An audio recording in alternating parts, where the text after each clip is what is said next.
국군이 책임지고 장병들의 행복은 우리가 책임진다. 대한민국 국군 장병들의 행복 수호대. 우리는 장병 여러분께 꽤나 진심인 편입니다. 열린 병영, 소통하는 병영으로 여러분들에게 한 발짝 성큼 다가가는 여기는 행군기입니다. 반갑습니다. 네, 반갑습니다. 자, 여러분, 우리나라의 국방력이 날이 갈수록 성장하고 있고요. 세계에서 빛을 발하고 있지 않습니까? 맞아요, 네. 맞아요. 지금처럼 중요한 이때 글로벌 시대 한 가운데에서 고군분투하고 있는 우리 장병들이 있습니다. 특히나 군사 외교에 혁혁한 공을 세우고 있는 장병들 누군지 아시나요? 네!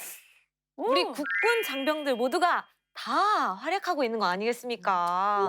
저는 우리 장병들 모두가 다 너무 대단한 인재라고 생각합니다. 맞아요. 물론 맞습니다만 제가 군사 외교로 한정을 지었잖아요. 네. 네. 모든 외교의 시작은 커뮤니케이션, 바로 소통이죠. 세계에서 우리 국군의 입과 귀가 되어서 언어의 장벽을 무너뜨리는 해결사, 바로 통역 장교들입니다. 와, 어떻게 보면 너무 멋진 분들 아니겠습니까? 거의 굉장한 능력자들이잖아요. 네. 언어만 잘한다고 사실 또 되는 것도 아니고요. 군사 지식도 있어야 되고 군사 용어들도 전문적으로 또 알아야 되지 않습니까? 가리. 통역 장교는 군사 외교와 국제 협력을 위해서 국내 통역 수요를 지원하는 임무를 수행하는 분들입니다. 특히나 외국 기빈 접견이 있을 때는 통역 수행을 위해서 국군 인사와 함께 행사를 다녀오기도 하고요. 또 한미 리셉션이나 우방국들과의 통역을 담당하는 건 물론 관련 행사의 시나리오를 조율하는 업무도 수행한다고 합니다. 평소에는 축하 서한을 번역하기도 하고요. 아, 컨그레이션이요. 네. 근데 엄청난 무게감이 느껴지는 그런 자리일 것 같아요. 그렇죠. 누구보다 열공하는 분들이 이분들이에요. 복잡하고 다양한 군사 용어, 군사 지식, 전문적인 통 번역 기술을 갖추는 건 기본이고요. 각국의 문화 차이를 이해하고 의견 전달이 명확하게 이루어지도록 언제나 끊임없이 공부하고 있다고 합니다.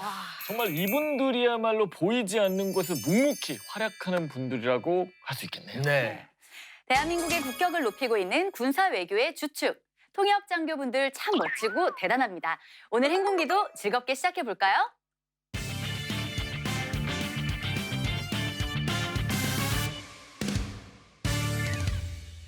대한민국 국군 장병들의 행복 병영 프로젝트 행군기 첫 번째 코너입니다. 55만 국군 장병, 275만 예비역들의 리얼 공감 프로젝트. 구사군번 김대희 씨도 TV를 시청하고 있는 이군번도 함께해요. 보기만 해도 재미있는 사연, 유용한 정보가 쏟아지는 충성 TV 앞으로 모여 충성 TV. 네, 오늘도 시작합니다. 매주 힘찬 도약을 하고 있는 전군!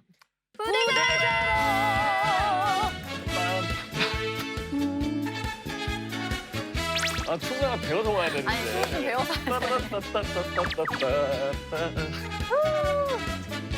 보통 여기서 딩동댕 하거든요. 계속 불러. 네.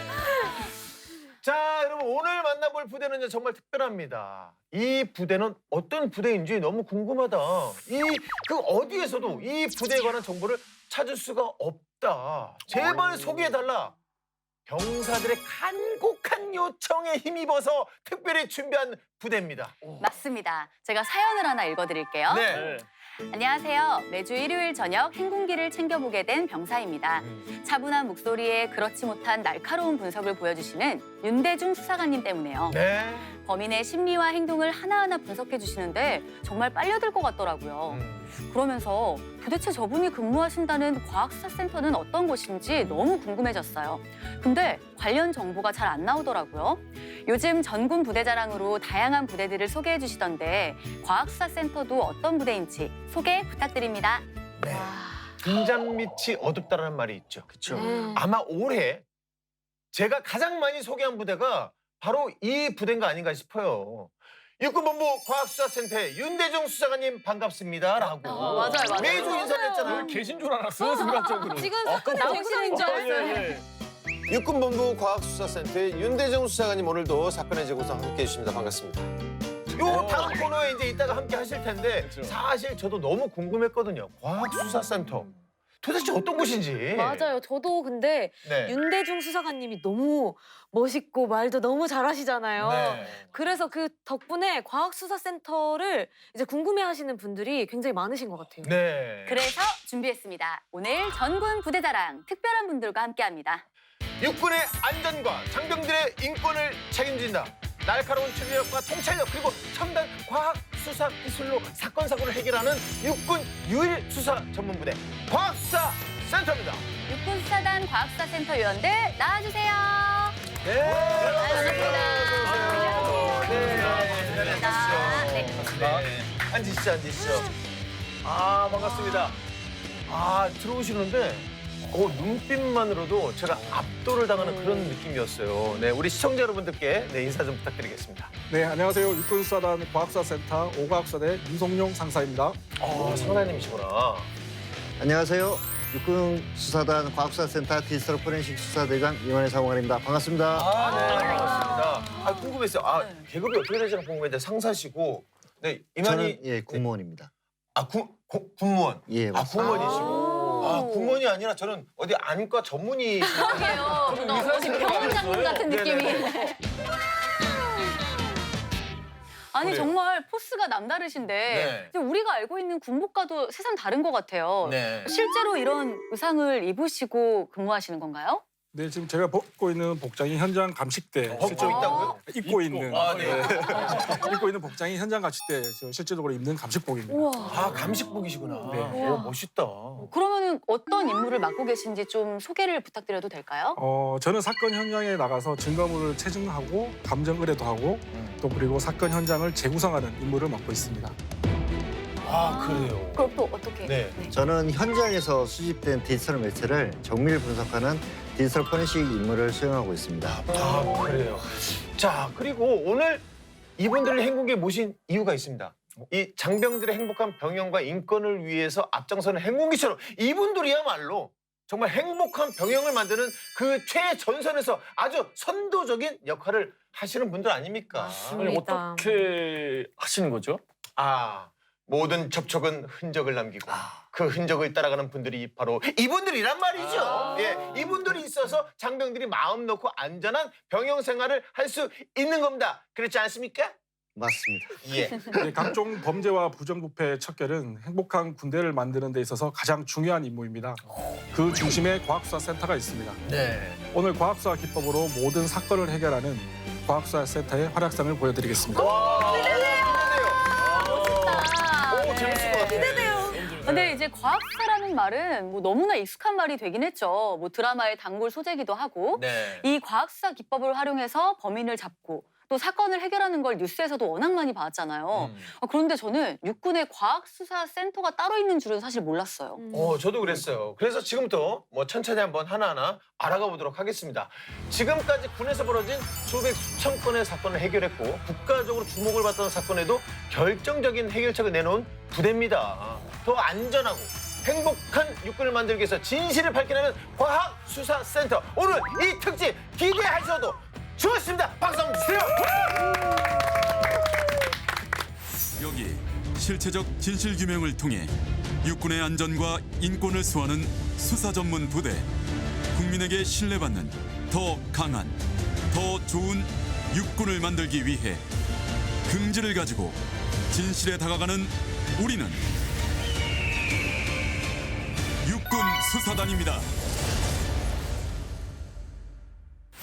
자, 과학수사센터는 현재 충청남도 계룡시 육군본부대에 위치해 있습니다. 전군에서 발생하는 다양한 사건 사고를 현장 감식하고 조사하고 때에 따라 부검도 한다고 합니다. 네. 또 사건 해결을 위해 법과학수사와 사이버 범죄수사, 디지털 포렌식을 지원하고 관련 수사 기법을 연구한다고 합니다. 그리고 부대의 캐치프레이즈는 실체적 진실을 밝혀 육군의 안전과 인권을 수호한다입니다. 맞습니다. 실체적 진실을 밝혀 육군의 안전과 장병의 인권을 수호하고 국민과 군으로부터 신뢰받는 수사 전문 부대로 거듭나겠다는 각오를 담고 있습니다. 네. 그리고 부소서를 계속 살펴보자면 과학수사센터는 육군수사단의 예하 직할부대로 창설일은 2007년 12월 8일입니다. 그렇군요. 이 과학수사센터가 육군 수사단 소속인 거죠? 네, 맞습니다. 육군 사단의 모체는 1998년도에 창설된 육군 중앙수사단입니다. 네. 국방개혁 과제 일환으로 군사경찰의 수사작전이 분리되면서 22년 1월 1일부로 수사 전문부대인 육군수사단으로 명칭이 변경되었습니다. 네. 그렇다면 육군수사단에는 과학수사센터 말고 또 다른 부대도 있나요? 예, 중대 범죄를 다루고 있는 중앙수사단이 있고요. 과학 권역을 담당하는 6개의 광역수사단이 있습니다. 네. 그리고 저희 과학수사센터가 있습니다. 네. 그런데 과학수사도 분야가 많잖아요. 제가 드라마에서 본 지식을 좀 뽐내보자면 네. 사이버 범죄, 그리고 포렌식, 감식 뭐 이렇게 다양한 걸로 알고 있는데 이렇게 세분화되어 있는 거 맞나요? 네, 맞습니다. 이전까지는 사이버 범죄 수사, 법과학 수사, 디지털 포렌식 이렇게 3개 팀 체제로 운영되었다가 현재는 현장 감식을 주 임무로 하는 4개 과학수사대가 포함되어서 현재는 총 7개 수사대 체제로 개편되었습니다. 과학수사센터의 역할이 강화되고 확대된 만큼 과학적 분석 기법을 토대로 수사에 전념을 다하고 있습니다. 우리 그 수사관님은 그 감식을 주로 하신다고 네. 하셨죠? 근데 어떤 그 외모와 포스는 강력반 형사 맞아요. 네. 그 감식보다는 진짜 현장에서 범인을 때려잡을 것 같은 그런 느낌인데, 그러시군요. 감사합니다. 네. 자, 다들 귀를 쫑긋 세워주십시오. 지금부터 그 어디에서도 들을 수 없었던 금쪽 같은 정보가 마구 쏟아져 나옵니다. 맞습니다. 과학수사센터의 임무를 하나하나 살펴볼 건데요. 어떤 것부터 알아볼까요? 네, 우선 사이버 안보가 곧 국가 안보다. 사이버 공간을 청정하게 만드는 사이버 범죄 수사입니다. 네. 사이버 범죄 수사는 어떤 걸 말하는 거죠? 사이버 범죄 수사대에서는 사이버 범죄 수사와 침해 범죄 수사를 하고 있습니다. 네. 먼저 사이버 범죄 수사는 사이버 공간에서 일어나는 범죄 행위, 즉 개인정보 침해, 디지털 성폭력, 인터넷 도박 같은 범죄 행위에 증거를 확보하고 범인을 추적하는 수사입니다. 네. 사이버 범죄 수사는 뭔가 좀 친근하고 익숙한데 많이 들었죠? 이게 침해 범죄 수사는 어떤 건가요? 침해 범죄 수사는 해킹 관련 수사라고 생각하시면 이해가 빠를 겁니다. 네. 정당한 권한 없이 컴퓨터나 정보통신망에 침입하거나 시스템이나 데이터 프로그램을 훼손하고 변경해서 정보통신망에 장애를 발생하는 범죄를 추적하는 수사입니다. 네. 근데 약간 의문인 게 군에서도 사이버 범죄가 많이 일어나나요? 이게 아무래도 컴퓨터에 제약이 많다 보니까 그렇지. 네. 이런 범죄가 일어나니까 좀 궁금하거든요. 이게 생각보다 많이 일어나고 있습니다. 그 가장 많은 사례는 중고 물품 거래 사기, 게임 아이템 사기, 인터넷 불법 도박, 그리고 요즘은 용사들이 군 인터넷망 컴퓨터에다가 암호화폐 채굴 프로그램을 설치해서 문제가 되고 있습니다. 아, 그래요? 야, 이게 코인으로 골머리를 쏟고 계시는군요. 이게 너무나도 이게 군법에 어긋나는 행위잖아요. 예, 맞습니다. 이게 누가 설치했는지 다 찾아낼 수 있습니다. 아, 그래요? 와. 육군 인터넷망은 인가된 소프트웨어에 불법적 소프트웨어가 설치되면 비인가 소프트웨어 탐지 시스템에서 식별이 됩니다. 또 황당했던 사례가 있었습니다. 어떤 건가요? 뭔데요? 용사의 부모가 정보통신 침해 행위를 했던 사례입니다. 부모님이 어떻게 뭘 하신 거죠? 훈련소에서 벌어진 일인데요. 네. 훈련소에서 부모와 장병이 인터넷 편지로 소식을 주고받습니다. 네. 그런데 한 부모님이 아들의 편지를 읽었는지 여부를 확인하고 싶었던 겁니다. 이에 불법적인 방법을 이용해서 홈페이지 관리자 권한 취득을 시도했던 사례가 있었습니다. 아, 그 보낸 편지를 군에 있는 아들이 읽었는지 안 읽었는지 그걸 확인하려고 그렇게 와, 사이버 범죄. 불법적으로. 와. 카톡인 줄 알았나 봐요. 아니, 그 부모님 해커 출신인가요? 그러게요. 아니, 이건 뭐 정말 상상도 못할 일이 와, 능력. 벌어졌네요. 사이버 범죄라고 결코 만만히 볼 게 아니네요. 이런 그 사이버 범죄들은 어떻게 발견되고 수사에 들어가는 거죠? 보통 주변에 신고나 피해자 신고가 있기도 하고요. 군 범죄 신고센터에 사건이 접수되기도 합니다. 그리고 육군 수사단 사이버 범죄 수사대에 범죄 인지 활동을 꾸준히 하고 있습니다. 그러니까 인터넷이 발달하면서 관련 범죄도 점점 지능적으로 변하고 있잖아요. 사이버 범죄를 예방하고 범인을 찾아내려면 정말 많은 노력이 필요하겠어요. 예, 맞습니다. 그래서 저희 과학수사센터에서는 끊임없이 수사기법 연구를 하고 있습니다. 네. 특히나 최근에 정보통신망 침해를 수사하는 부서는 딥앱, 다크앱을 분석하는 시스템을 구축했습니다. 혹시 디벳 다크웹이 뭔지 근데 아십니까? 그 TV에서 모르죠, 당연히. TV에 잠깐 나와가지고 이게 익명성이 보장된 사이트인 걸로 알고 있거든요. 대부분 이제 범죄 목적으로 정보를 공유하는 사이트로 그렇게 알고 있거든요. 예, 맞습니다. 하지만 저희 앞에서는 익명도 무용지물입니다. 다크트레이서라는 분석 시스템으로 디벳 다크웹에서 일어나는 불법 정보를 수집하고 분석하는 기술을 가지고 있습니다. 네. 또한 최근에는 글로벌 검색 포털인 G사의 수사 관리자 계정도 정군 유예를 확보했습니다. 오, G사면 그 굴. 이거 이제 글로벌한. 아홉 개 굴이죠? 네, 9개 굴. 네. 그 글로벌한 그 미국 회사 맞죠? 예, 맞습니다. 이전엔 지사와 관련된 사이버 범죄가 발생했을 때 수사 자료 협조를 경찰 쪽에 의뢰를 했었거든요. 하지만 이제는 수사 관련 자료를 직접 받아볼 수 있게 되면서 사건 해결이 더 빨라지게 되었습니다. 아, 그러네요. 와, 남들보다 한 발 앞서서 사건 해결을 위해서 앞장서시는군요. 육군 사이버범죄 수사대의 발전이 더욱 기대가 됩니다. 네. 자, 다음 분야는 또 어떤 분야인가요? 네, 모든 범인은 현장에 흔적을 남기고 이들은 현장에서 답을 찾는다. 현장 감식의 임무를 맡은 과학수사대. 네.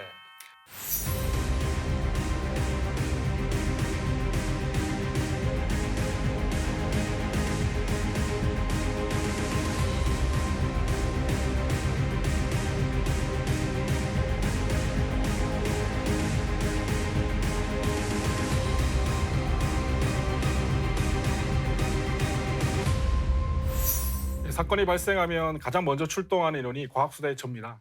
제가 근무하는 곳이 과학수사대인데요. 네. 현장에서 증거를 수집해서 감정을 의뢰하기도 하고 사건이 어떻게 발생했는지 또 어떻게 진행이 되었는지 재구성하는 임무를 맡고 있습니다. 또 사망자 검시나 부검을 참관해서 사망의 원인을 밝혀내는 일도 하고 있습니다. 네. 사건이 발생했을 때 가장 중요한 게 또 이 증거물이잖아요. 영화에서 보면은 움직이지 마! 답은 이 안에 있어. 오. 이렇게 얘기하는 게 증거 수집을 위한 거 셜록 홈즈. 아니겠습니까? 예, 맞습니다. 예. 사건 현장은 모든 것을 알고 있고 피해자의 억울함을 증언하고 있습니다. 그 증거는 피해자의 지문이 될 수도 있고 네. 혈흔의 모양이 될 수도 있습니다. 혹은 총이 어느 위치에서 발사되었는지도 알 수 있는 격발 방향이나 또 몇 발이 발사되었는지도 중요한 단서가 될 수 있습니다. 네. 네. 현장은 굉장히 많이 가보셨을 거잖아요. 그러니까 몇 번이나 가보셨는지 기억하시나요? 지금까지 한 100여 건 이상은 나가본 것 같습니다. 100여 건이요. 네. 현장 가면 어떤 증거를 가장 좀 먼저 수집을 하시는지가 좀 궁금하거든요. DNA 채취가 가장 중요합니다. 네. 머리카락, 혈흔, 땀 이런 데서 DNA를 채취하기도 하고요. 총기 사고의 경우에는 총기 손잡이 부분에 면봉을 문질러서 DNA를 채취하기도 합니다. 아무리 범인이 현장을 깨끗하게 한다 하더라도 DNA는 반드시 나오게 되어 있습니다. 저 뉴스 같은 데 보면 이제 현장에서 이렇게 흰 옷, 맞아요. 흰 모자 이렇게 하고 그 신발에 번거지 같은 거 이렇게 맞아, 맞아, 이렇게. 맞아, 맞아. 씌우고 그러고 있던데. 그리고 항상 보면 이제 그 감식 그 요원들이 007 가방 같은 거 맞아요, 들고 맞아요. 다니잖아요. 그쵸, 그쵸. 네. 거기에 이제 면봉이 들어 있는 거죠. 네, 근데 실질적으로 007 가방은 적재량이 적어서 사용하지 않고 검은색 큰 가방에 적재를 해서 출동을 하고 있습니다. 네. 그래서 감식 장비들을 궁금해하실까 봐 사진을 준비했습니다. 아, 감사합니다. 첫 번째 보는 부분이 이제 광원 장비인데요. 사람의 눈으로 관찰할 수 없는 과시광선 이외의 범위에 있는 혈흔 그리고 미세먼지 등을 광원 장비를 이용해서 관찰할 수 있는 장비입니다. 아, 그렇구나. 오, 저 뭐야? 두 되게 번째는 많다. 이제 지문 채취 세트인데요. 아, 사건 현장에는 수많은 지문이 있습니다. 네. 이 지문을 광원 장비로 관찰이 됐다면 장비 세트를 이용해서 분말을 이용해서 지문을 채취할 수 있는 장비가 되겠습니다. 네. 세 번째는 이제 정정식 조큰족 채취기인데요. 사건 현장은 실내외로 구분할 수가 있고 실외에 있는 족적은 석고를 이용해서 채취하지만 네. 실내에 있는 먼지연 족적 같은 경우는 검정색 전사 테이프를 흡착을 하는 방법으로 채취하고 있습니다. 혈흔 형태 분석 키트는 특히 이제 총기 사고 발생 시때 범인의 신장이라든지 범죄 현장에 있는 타착痕 등을 통해서 레이저를 분석을 해서 발사 각도를 추정하는 장비입니다. 이 외에도 적외선 온도계, 거리 측정기, 휴대용 금속 탐지기, 감식용 카메라, 유속 측정기, 복합가스 측정기 등 다양한 소모품 위주로 적재를 하고 있습니다. 엄청 많네. 그러게요. 근데 현장에 있는 모든 것이 다 증거라면 현장을 보는 눈도 좀 남달라야 할 것 같아요. 그래서 엄청 꼼꼼하고 또 섬세해야 할 것 같은데 어떤가요? 일할 때만큼은 꼼꼼합니다. 사건 현장뿐만 아니라 주변까지 꼼꼼히 살피고 관찰해야 합니다. 네. 만약 절도 사건이라면 바로 현장에 들어가지 않고 내부에서 외부로 그리고 위에서 아래로 범인의 눈으로 주변을 먼저 살핍니다. 범인의 눈으로 범행 동선을 먼저 그리는 거죠. 네. 저희 과학수사센터 수사관들이 모두 완벽하게 현장 감식을 한 덕분에 현재의 미제 사건은 0건입니다. 미제 사건이 0건 제로라고요. 와. 박수 한번 주세요. 대단하십니다. 멋있다. 아니 이건 평생 자랑할 만한 업적이네요, 진짜. 네, 좋습니다. 자, 이 기운을 이어서 다음 수사대 공개해 주시죠. 네, 흩어진 기억을 되살려 사건의 실마리를 푼다. 법과학수사대.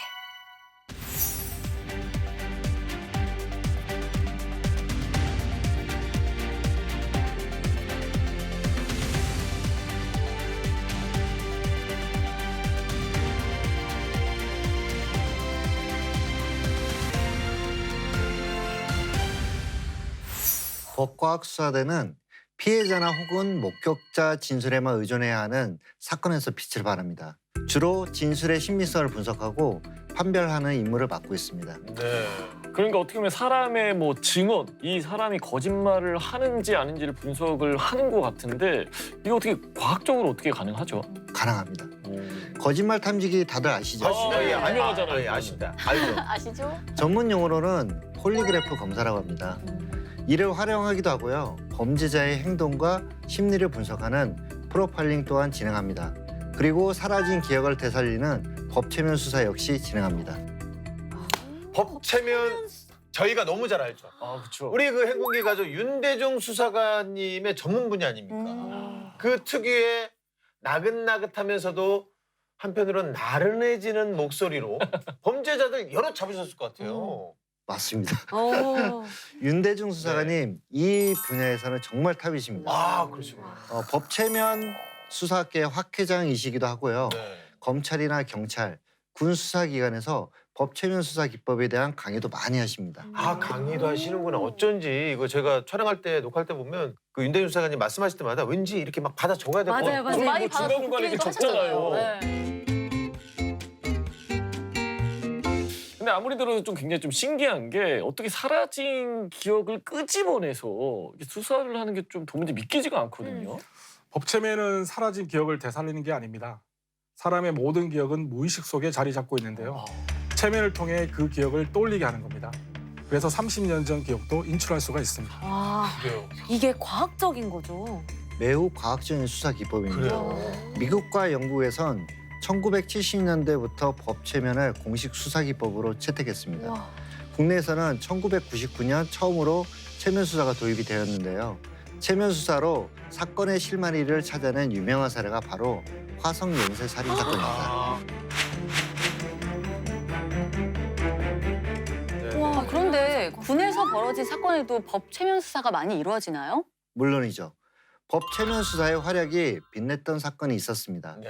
2003년에 한 민간인이 군부대에 무단 잠입해서 총기 3정을 훔쳤습니다. 범인은 범행 12년 만인 2015년도에 잡혔고요. 이때 범인은 범행을 자백을 했습니다. 하지만 범행 당시의 기억이 나지 않는다고 진술해서 수사에 난항을 겪었습니다. 네. 이때 범인이 동의하에 체면 수사를 실시했는데요.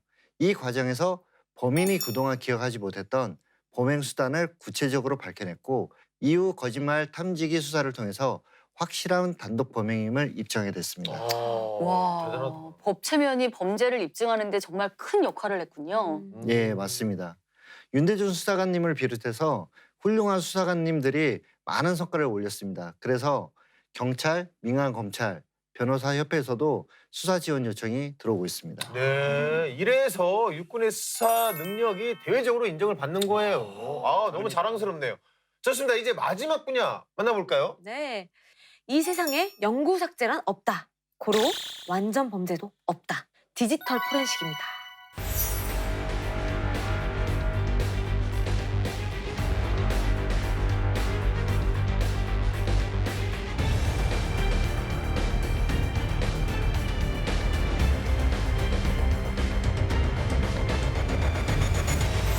아마 디지털 포렌식은 많은 분들께서 알고 계실 겁니다. 들어는 봤죠. 휴대전화나 컴퓨터, USB 메모리 같은 저장 매체에 남아있는 데이터를 복구하거나 암호화된 파일을 해독하는 게 바로 디지털 포렌식이죠. 네.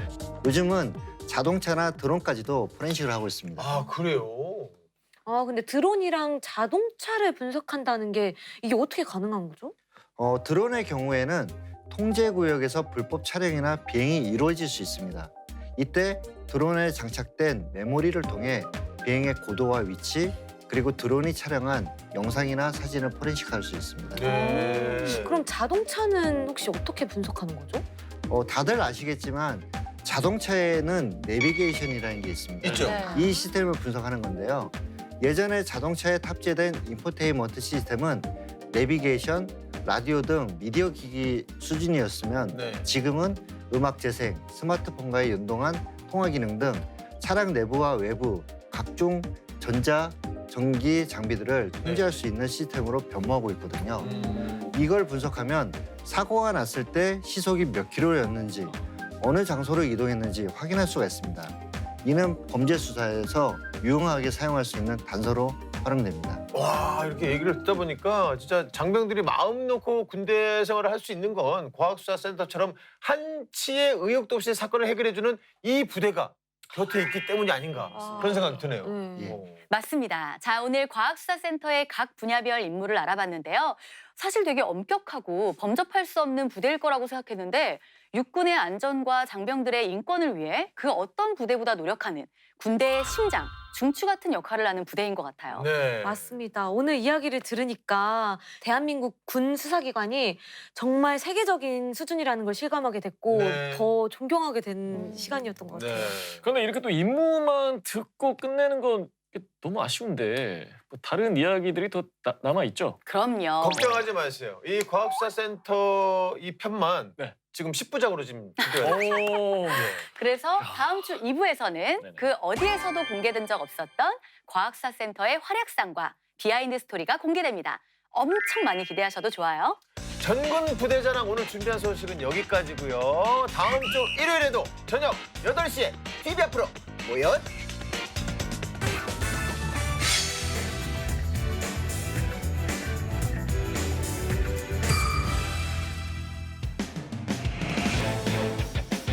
대한민국 국군 장병들의 인권을 사수하라. 행복한 내일을 위해 그날의 사건을 되짚어보는 사건의 재구성 시간입니다.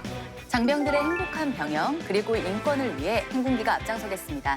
지금껏 관습이라는 이름으로 자행되어 온 악습, 불합리한 관행, 이제는 안녕. 군에서 벌어진 하나의 일을 다각도로 짚어보고 문제점을 하나하나 살펴보는 사건의 재구성입니다. 네, 오늘도 사건의 재구성 함께해 주십니다. 육군본부 과학수사센터의 윤대중 수사관님 반갑습니다. 네, 안녕하세요. 윤대중입니다. 범인의 심리 다 이 손 안에 있습니다. 오늘도 낱낱이 분석해내겠습니다. 손이 크시네요. 네, 지난 방송에서도 많은 활약을 보여주셨죠. 공군 검찰단 군검사 이영규 법무관님 오늘도 함께해 주십니다. 안녕하세요. 군검사 이영규입니다. 오늘도 군 사법 정의 실현을 위해서 노력하겠습니다. 화이팅! 와. 패기가 느껴지네요. 자, 오늘의 사연 바로 만나보시죠. 와! 야, 이거는 완전 한국상인데. 황당하죠? 어떻게 그럴 수 있지? 아, 그 중요한 거였어?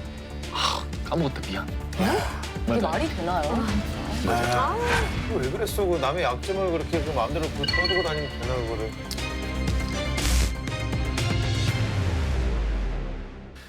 한가로운 주말 오후 부대 안은 너무나도 평화로웠습니다. 병사들은 핸드폰을 하거나 TV를 보며 쉬기도 하고 체력 단련실에서 운동을 하면서 각자의 주말을 보내고 있었습니다. 그런데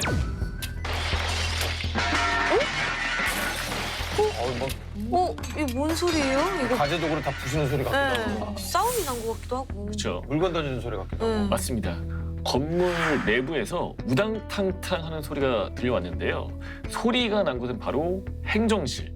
한 병사가 난동을 부리고 있었습니다. 물건을 집어 던지더니 심지어는 고함을 지르기 시작을 했죠. 아니, 일반 병사가 행정실에서 난동을 부렸다고요? 아니, 그럴 일은 뭐가 있을까? 더 놀라운 건 따로 있었는데요. 이 병사의 고함은 바로 비행보관을 향한 것이었습니다. 행보관한테 병사가 물건을 집어던지고 고함을 친다고요? 상사. 난동을 부린다고? 네네네. 야, 이건 완전 파극상인데. 대체 무슨 일이길래 병사가 간부한테 그러는 거죠? 난동을 피운 병사는 바로 A 병사인데요. 소리를 듣고 달려온 병사들이 A 병사를 알립니다. 알려야죠. 그렇죠. 하지만 A 병사는 도무지 진정이 되질 않았어요. 오히려 더 흥분을 해서 소리를 칩니다. 와! 저 버릴 거야. 와, 그 두 분들 사이에서 무슨 네네. 일이 일어나긴 한 것 같아요. 야, 이게 상대가 행보관이면 최소 상사일 텐데 맞습니다. 이거는 완전한 하극상이죠. 심각한 건데 도대체 무슨 일이 있었던 걸까요? 이 둘의 악연은 3개월 전으로 거슬러 올라갑니다. 네. 어느 날 A 병사에게 부대로 택배가 하나 도착합니다. 보통 뭐 부모님이나 친구나 뭐 아는 사람들이 이렇게 택배를 보내주는 경우가 있잖아요. 네네.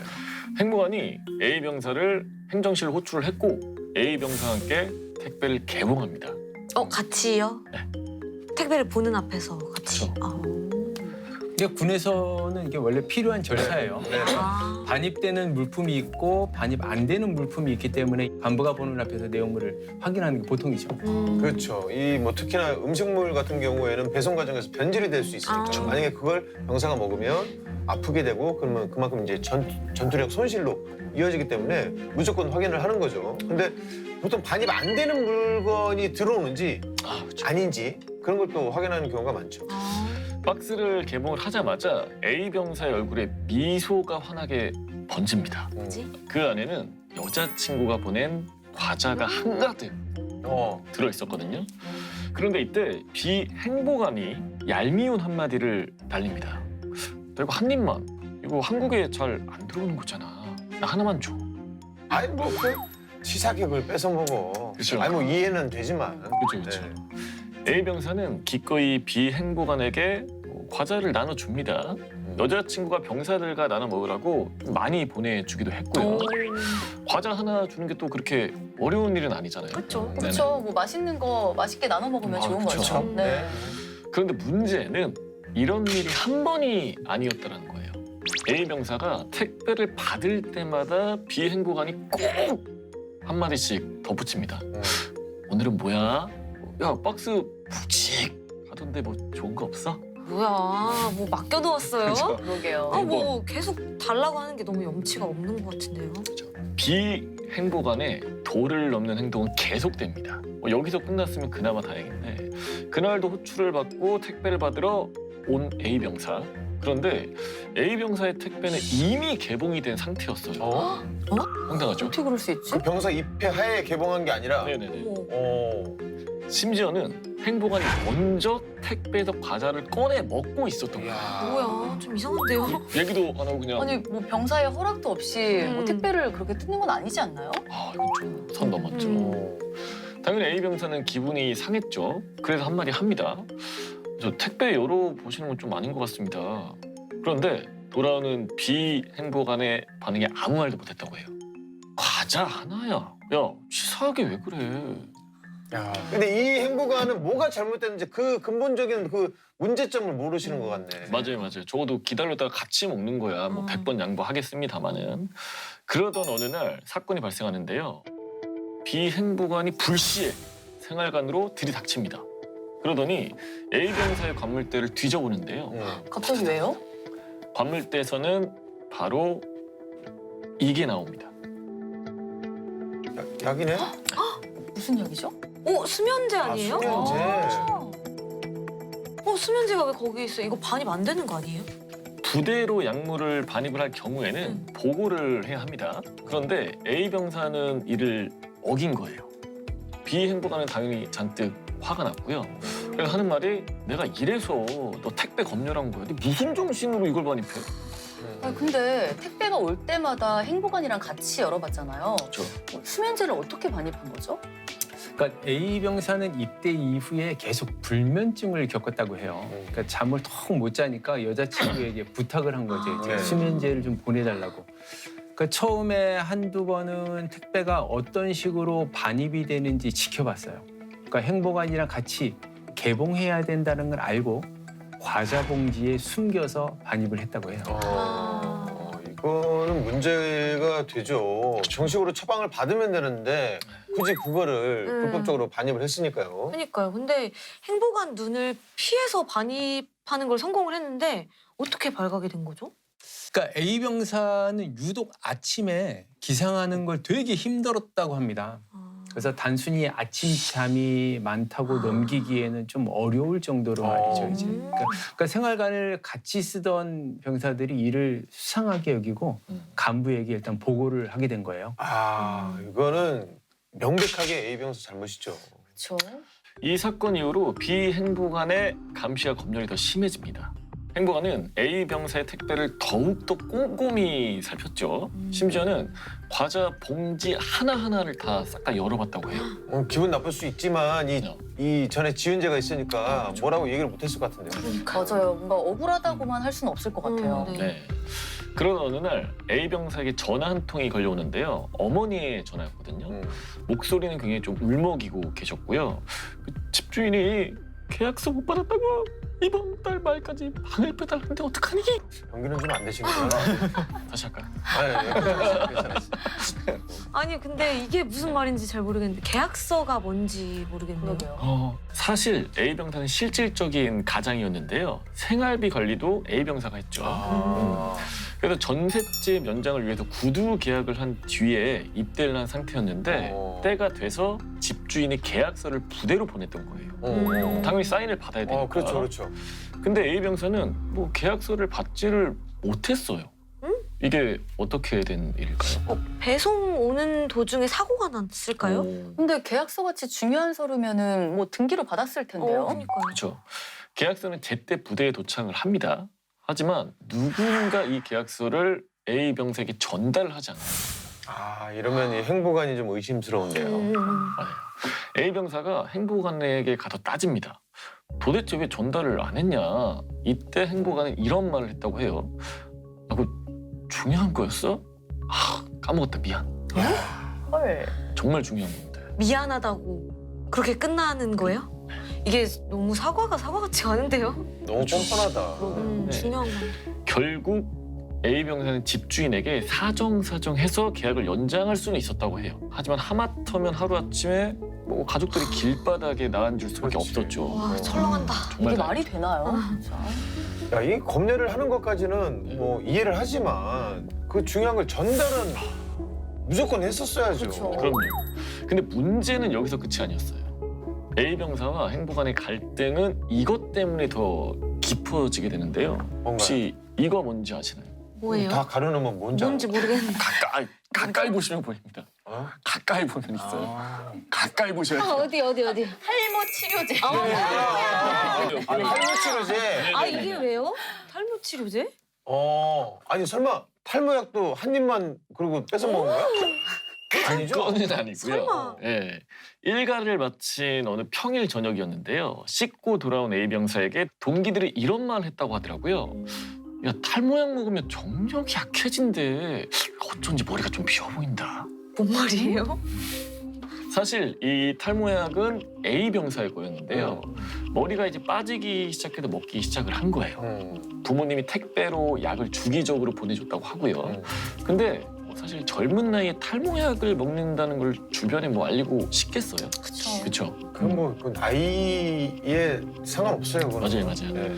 약이 도착을 할 때마다 생활관에 들어와서 조용히 관물대에 넣었는데 이런 사실이 생활관 내에 퍼져버린 거죠.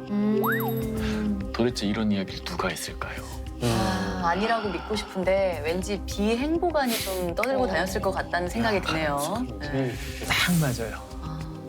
비행보관이 택배를 검열할 때 탈모약을 받고 이 사실을 다른 병사들에게 은근히 퍼뜨렸던 거죠. 그거 왜 그랬어? 그 남의 약점을 그렇게 그 마음대로 그 떠들고 다니면 되나 그거를? 근데 이거는 검열이 아니라 약간 직권남용 같아요. 하지만 증거가 없었어요. 누구 하나 이 얘기를 어디서 들었는지 말해주는 이가 없었거든요. 그러니까 A 병사는 그저 그냥 참을 수밖에 없었다고 해요. 그러니까 A 병사가 많이 답답했을 것 같고 약간 수치심도 좀 느꼈을 것 같아요. 그렇죠. 그리고 얼마 후에 행정실 앞을 지나던 A 병사는 누군가의 통화 소리를 듣게 되는데요. 걔가 먹는 탈모약 그거 좋은 거더라고. 인터넷에서 보니까 비싼 거던데? 병사 애들도 다 알지. 그럼 그 재밌는 걸 나만 알면 아깝잖아. 통화의 주인공은 바로 비행보관이었습니다. 행복한이 퍼뜨린 게 맞네. 그렇네요. 근데 너무해요. 남의 치부를 이렇게 아무렇지도 않게 그냥 맞아요. 막 퍼뜨리고 다니는 게. 그래서 순간 A 병사는 화와 분노를 너무 참을 수가 없었다고 해요. 그대로 달려가서 행정실을 뒤집어 엎어버리고 만 거죠. 자, 이 사건 다들 어떻게 생각하십니까? 야, 먼저 저는 이런 인성을 가지신 분이 어떻게 그 행복원의 자리까지 갈 수 있었는지 예? 참 대단하네. 저도 좀 이해가 안 가는 게 보통 이제 택배가 오면은 사실은 이제 고참급들이 하는 말들이 내놔, 내놔 이런 걸 되게 많이 하거든요. 일단 갖고 오라고 내놔 이런 말들을 많이 하는데 행보관이라는 그래도 부대 어떻게 보면 어머니잖아요. 그렇죠. 보급을 해주는 사람인데 같은 병사도 아니고 그걸 관리하는 간부가 한 번도 아니고 지속적으로 이렇게 했다라는 거는 자격이 너무 없다. 이렇게 맞아요. 좀 생각이 들거든요. 전세 계약서까지 못 받았으니까 그거는 가족들한테도 피해가 가는 그쵸. 거잖아요. 손해배상해야 돼요. 철렁했거든요. 손해배상. 그러니까 이번 사건이 좀 비행보관에 대해서 여러 가지 감정이 좀 드는 것 같아요. 네, 뭐 물론 뭐 A 병사가 잘못한 점도 있지만 있죠. 비행보관이 도에 지나치게 감시하고 뭐 또 그것도 모자라서 악의적으로 사생활을 침해했다는 생각이 드네요. 네, 맞아요. 근데 좀 놀랬던 게 간부가 병사에게 온 택배를 검열할 수 있다는 사실을 처음 알았어요. 네, 저도. 그 부대 관리 훈령에 따르면 금지 물품이 반입이 되어 사고가 발생할 우려가 있다고 판단되면은 간부는 병사의 우편물이나 택배를 앞에서 개봉하게 하여 확인할 수 있습니다. 군대는 군인이라는 그 특수한 신분이 있기 때문에 사생활 비밀의 자유를 제한하면서 택배를 열어볼 수 있도록 규정을 둔 것입니다. 그런데 이것도 좀 최소 한도에서 이루어져야 하는데요. 저렇게 병사가 없는 대로 택배를 열어보는 것은 명백하게 잘못된 것입니다. 뭐 과자 하나만 뭐 달라고 하는 것까지도 뭐 그래 네. 좋다 쳐요. 네, 맞아요. 근데 이제 나중에는 그 택배 주인도 없는 그 상황에서 아, 과자를 그렇죠. 뜯어먹고 있었다는 게 맞아. 아니 도대체 비행보관은 왜 이런 짓을 했을까요? 그러니까 형법상 절도죄에 해당이 돼요. 그러나 이제 행보관은 위법 행위를 한다라는 죄의식 자체가 없어 보입니다. 지금. 그러니까 병사에게 묵시적으로 승인을 받은 것이라고 자의적으로 판단을 해서 이런 행동을 계속 했을 것이고요. 이러한 행동은 엄중한 처벌을 받을 것으로 예상이 됩니다. 네. 듣다 보니 저는 이런 생각도 들었어요. 처음에 순순히 이렇게 과자를 나눠주잖아요. 네. 그리고 그 다음엔 과자 봉지에 숨겨서 수면제를 반입하고 수면제를 반입하기 위한 좀 빌더. 큰 그림이지 않았을까. 애초에 수면제를 반입하는 게 문제가 되는 거 아닌가요? 그 원칙적으로 군에서 향정신성 의약품을 소지하거나 반입하면은 안 됩니다. 네. 수면제도 마찬가지인데요. 하지만 군의 간의 처방이 있거나 아니면은 군의 간에게 보고를 하고 나서 이제 정해진 절차에 따라서 이제 반입이 가능합니다. 그런데 이 같은 절차를 어겼기 때문에 문제가 되는 상황으로 보이고요. 수면제가 필요했다면 군의 간에게 보고를 했어야죠. 네. 그렇죠. 절차를 거치면 되는데 왜 몰래 수면제를 반입을 한 거죠? 그냥 가서 처방 받으면 되지 않나? 그러니까 수면제의 양이 원래 군의관들에게 처방받은 양보다 더 많은 양이 필요했거나 군병원에서 처방하는 수면제가 아닌 다른 성분이 들어있는 수면제가 필요했을 수도 있고요. 근데 또 문제는 따로 있었죠. 집 전세 연장이 걸린 계약서를 제때 전달을 안 해서 문제가 될 뻔했잖아요. 근데 잘못을 한 행보관은 정말 태어난 것 같아요. 뭐 진심이 하나도 안 담긴 사과를 하고는 뭐 사과 안 받으면 어쩔래? 뭐 이런 식으로 나오잖아요. 그러니까 심리학자 도널드 멜처라는 분이 이런 말을 했어요. 그러니까 네. 디펜스 메커니즘이라고 얘기하는 방어 기제라는 게 있는데 디펜스 메커니즘이요? 그 방어 기제. 방어 기제라고 네. 합니다. 예, 예. 아. 방어 기제. 디펜스. 그러니까 모든 방어 기제는 고통으로부터 도망치려는 자기 자신을 위해 하는 거짓말이다. 이게 무슨 말이냐면 책임을 회피하기 위해서 사람은 어떤 거짓말이든 할 수 있다라는 말이에요. 그러니까 사건의 행보관도 그 상황에서 책임을 지지 않고 상황을 모면하려고 일단 마음에도 없는 사과를 한 것으로 보이고요. 어떤 문제가 생길 때마다 습관적으로 거짓말을 하거나 회피하는 그런 행동 반응을 보였을 것으로 판단됩니다. 그러니까 세상과 타협하고 어떻게 보면 자기 합리화를 하기 위한 거였네. 그렇죠. 네. 좀 아쉬운 게 A 병사가 B 행보관이 본인의 택배를 한번 열어봤을 때 그때부터 좀 불만을 제대로 표하거나 아니면 뭐 더 위에 간부한테 이야기를 했으면 좋았을 텐데라는 좀 아쉬움이 있거든요. 진짜 그랬어야 돼요. 그랬어야 네. 되는데 그러니까 일단 생각이 행동을 낳고 행동이 습관을 낳고 습관이 성격을 낳는다는 말 들어보셨죠? 네. 그 성격이 운명을 낳고요.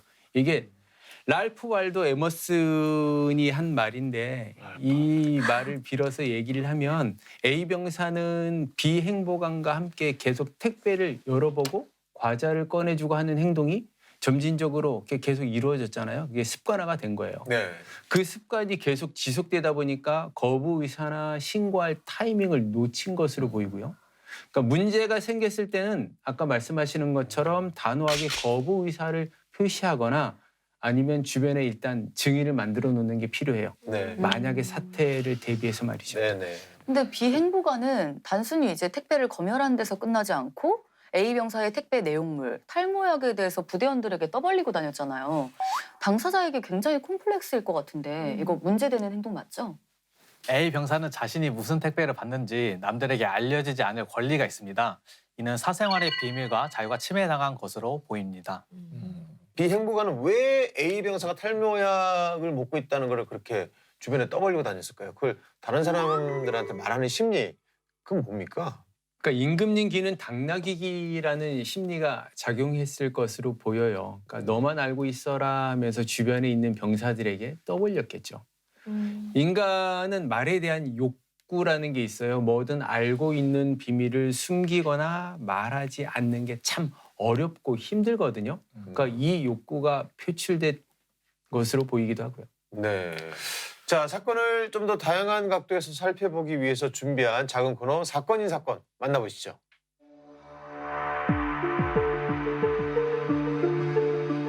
이번 사건은 본인이 시키지 않은 택배 때문에 곤욕을 치러야 했던 병사의 이야기입니다.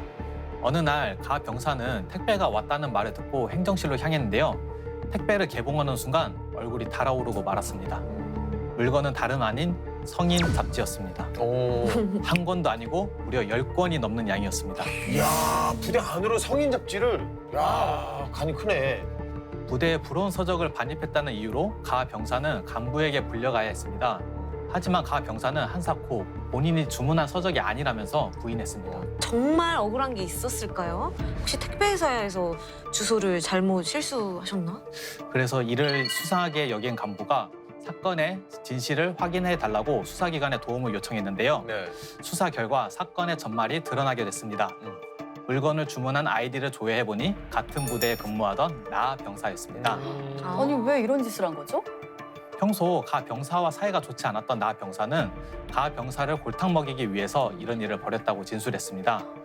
택배로 성인 잡지가 오면은 가 병사가 처벌받을 것을 알고 있었기 때문이었습니다. 아, 이 사건 되게 황당하고 어이가 없는데 이거 어떻게 됐나요? 부대 관리 훈령에서는 음란물을 영내에 반입할 수 없도록 규정하고 있는데요. 네. 따라서 나 병사는 이 규정을 어겼기 때문에 복종 의무 위반으로 징계위원회에 회부되어서 징계 처분을 받게 되었습니다.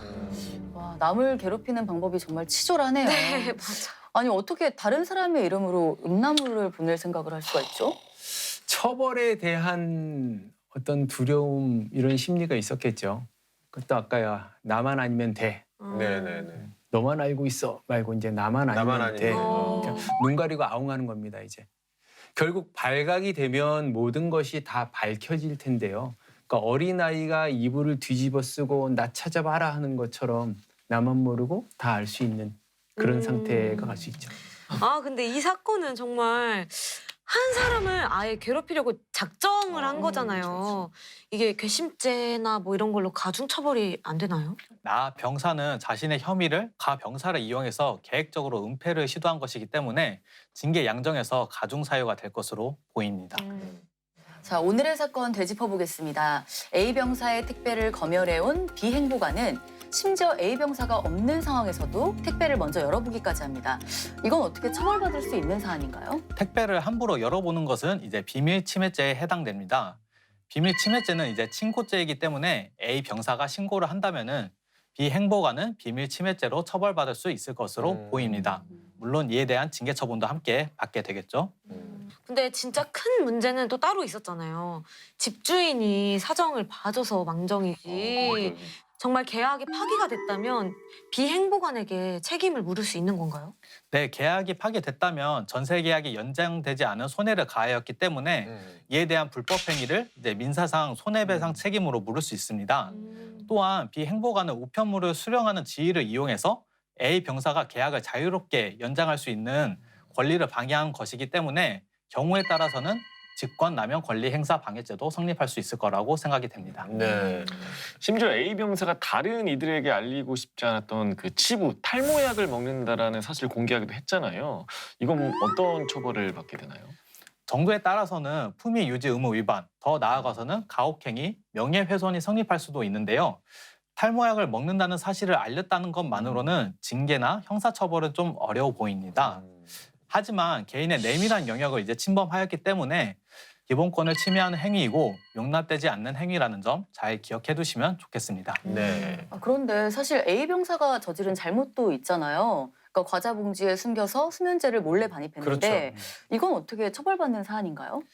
병사가 개인적으로 복용해야 하는 의약품들은 군의관의 허락을 받아서 간부가 보관해서 지급하도록 규정하고 있습니다. 비록 본인은 수면제를 먹는다는 사실을 숨기고 싶어 했겠지만 부대 지침을 어긴 것이기 때문에 복종 의무 위반으로 징계 처분을 받을 수 있습니다. 결국 뭐 참다 못한 A 병사가 이제 B 행보관에게 하극상을 벌였는데 어떻게 보면 뭐 좀 안타깝긴 하지만 이것도 처벌이 되겠죠? 아무리 화가 나도 물건을 던지거나 욕을 해서 해결하면 안 되겠죠.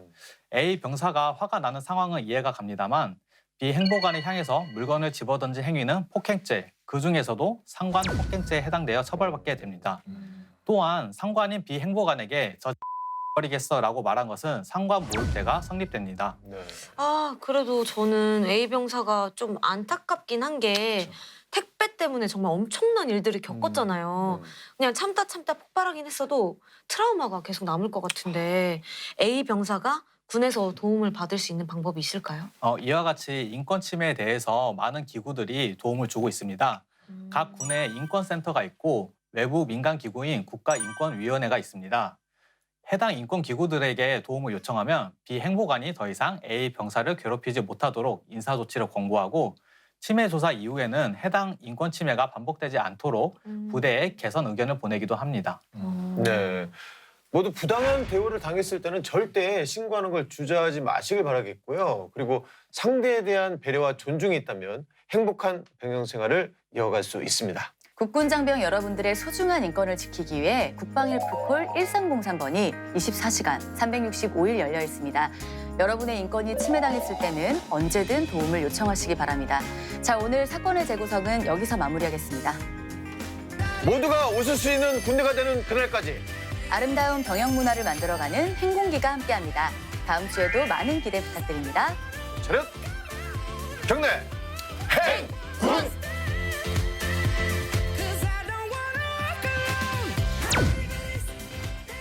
그 군생활 앞으로 얼마나 남았어? 엥? 이 자식이 미쳤나? 이 자식 넌 맨바닥에서 자. 팀이라며 너무 소름 돋는 것 같은데요. 그런데 이때 비병사의 주먹이 날라. 주먹이 날라.